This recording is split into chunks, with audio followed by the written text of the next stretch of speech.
आता पाहूया टॉप 9 महत्त्वाच्या बातम्या। राज्यातील शालेय खासगी बस मालवाहतूकदार संघटनांच्या संपातून शालेय आणि खासगी बस संघटनांची माघार। शालेय बस आणि खासगी बस संघटनांना राज्य सरकारकडून लेखी पत्र। मोजक्या संघटनांचा आता संप सुरू। कोल्हापुरी चप्पल डिझाईनचा वापर केल्याने नुकसान भरपाई द्या। मुंबई उच्च न्यायालयात जनहित याचिका दाखल। प्राडाकडून नुकसान भरपाईची मागणी। वकील गणेश हेंगमिरे यांनी दाखल केली याचिका। महाराष्ट्रात लवकरच लग्नापूर्वी थॅलेसेमिया चाचणी अनिवार्य करणार। थॅलेसेमिया चाचणीमुळे रक्तविकाराचे उच्चाटन होण्यास मदत होणार। मंत्री मेघना बोर्डीकर यांच्याकडून निर्णय जाहीर। राज्यात सद्यस्थितीत 12,860 रुग्ण बाधित। व्यवसायाव्यतिरिक्त इतर कारणांसाठी व्यक्तींनी घेतलेल्या कर्जाचे अन्य बँकांकडे हस्तांतरण करताना कोणतेही शुल्क आकारू नये। रिझर्व्ह बँकेचे सर्व बँकांना निर्देश।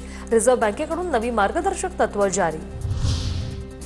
राज्यातील ई चलान रद्द होईपर्यंत संप सुरूच राहणार। चुकीच्या पद्धतीने जारी करण्यात येत असलेले ई चलान रद्द करण्याच्या मागणीसाठी माल वाहतूकदारांचा राज्यव्यापी संप। 2 जुलैपासून सुरू झालेल्या संपावर अद्याप तोडगा नाही। मुंबई पालिकेतील बहुतांश शिक्षकांना केंद्रस्तरीय अधिकारी म्हणून काम करण्याचे आदेश। हे आदेश मागे घेण्याचा प्रहारचा पत्राद्वारे सरकारकडे मागणी। आदेश मागे न घेतल्यास आंदोलन करू असा इशारा। निवडणूक जनगणनेचं काम शिक्षकांसाठी बंधनकारक असेल। मुख्य निवडणूक अधिकारी एस जोकोलिंगम यांच्याकडून स्पष्ट। शिक्षकांना निवडणुकीच्या कामातून सवलत देण्यात यावी अशी शिक्षक संघटनांची मागणी होती। स्वातंत्र्यवीर सावरकर बदनामी प्रकरणात राहुल गांधींच्या वकिलांकडे पुस्तकाची मागणी करणारा अर्ज फेटाळला।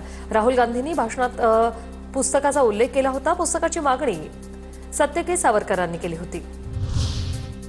युक्रेनच्या पोल्टावा शहरावर रशियाचा हल्ला। युक्रेनवरील हल्ल्यात 2 नागरिकांचा मृत्यू तर 11 जण गंभीर जखमी। एकामागून एक एकूण 3 स्फोटांच्या माध्यमातून रशियाचा युक्रेनवर हल्ला।